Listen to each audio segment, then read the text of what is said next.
According to the U.S. Bureau of Labor, the unemployment rate in the United States has recently hit historically low levels. And with that, another boom. There are roughly 7.2 million jobs available. But with so many job openings, how exactly are employers finding skillful workers to fill these positions? As part of the American Graduate Getting to Work initiative, PBS NewsHour weekend anchor Hari Srinivasan shines a light on the individuals and organizations connecting job seekers to employment in a new one-hour special titled Journey to Jobs. Let's take a look. Unemployment is at historic lows, yet in many industries there's a growing disparity between open positions and qualified workers to fill them. I'm Hari Srinivasan. Join us for a look at how organizations and individuals across the country are bridging the skills gap, creating opportunities for job seekers, and building the workforce of the future. Journey to Jobs. And joining me now is the superintendent of Baldwin School District, Dr. Sherry Cammey. Sherry has facilitated a similar program on Long Island that's preparing students for life after graduation. Sherry, welcome to the program. Thank you for having me. All right, so first off, let's talk a little bit about the program that you're running for your students, because this sounds really unique for a public school. So we really believe that we have to develop programs around our students, and we take very seriously the need to prepare them for college and for work beyond college. In our high school in particular, we have a full-blown academy program that gives our students the experiences we think they need to be able to make a decision about their experiences post-high school. So we are working really diligently at developing those academies based on the future of work. Of course. Now, can you give us some specific examples of what are some of the options that the students have? Because this is a pretty broad range. These kids are getting able to really get their hands in and learn from doing, not just learn from sitting in a classroom and being taught. Right. So currently we have 6 academies, and every academy is, we like to say that it's triangulated.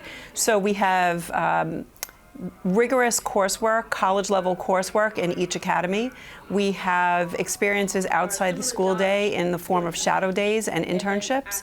And we have competitions in every academy that allows our students to apply the skills they're learning in their academy classes. One particular example, we have a medical academy, and our students take courses like radiology, EMT classes, where they're really learning the skills to be anything in the medical profession.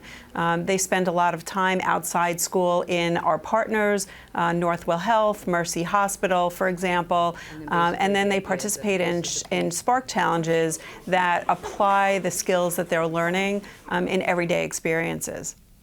And so in addition to the medical academy, I also understand that you have a business academy and that some of the kids actually have become CEOs of their own small businesses. Yeah. So we have one particular course in our business academy that's called Virtual Enterprise. In that course, our kids are actually designing and developing a full-blown business. The kids are CEOs, they're CFOs, they have marketing departments. They develop everything in the business that a regular business would have, including marketing materials, a website, promo materials, a business plan.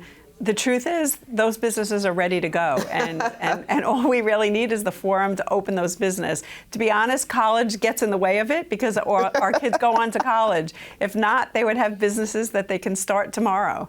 Well, I just want to make a little clarification for people who might not be familiar with the Long Island community. What kind of a district is Baldwin? Because I think when people hear some of these elite programs that you're offering, they're going to assume, well, that must be an elite district. Tell me a little bit about the makeup of your students. Sure. Well, I will say we are elite in terms of personality. The kids in my school district are the nicest, most respectful, wonderful kids you've ever met.